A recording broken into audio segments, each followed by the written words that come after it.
DXDC Radyo Report.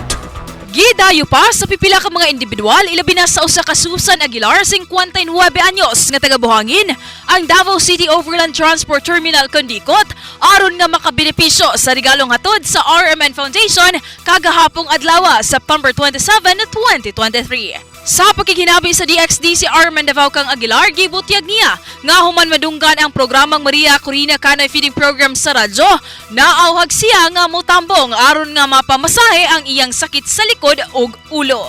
Sa kinatibuk-an, malampuson og generally peaceful ang mga programa nga gilangkuban sa Dul-An 200 ka mga porters, drivers, street sweepers, vendors ug mga pasahero nga mao'y mga benepisyaryo. Ang gilusad nga aktibidad subay sa ika-11 katuig nga anibersaryo sa Radio Mindanao Network and RMN Foundation sa tumong nga mapaduol sa katawhan ang serbisyo publiko. Kasama mo sa balita og serbisyo publiko, Radyo Ivy Parido, Tatak, RMN.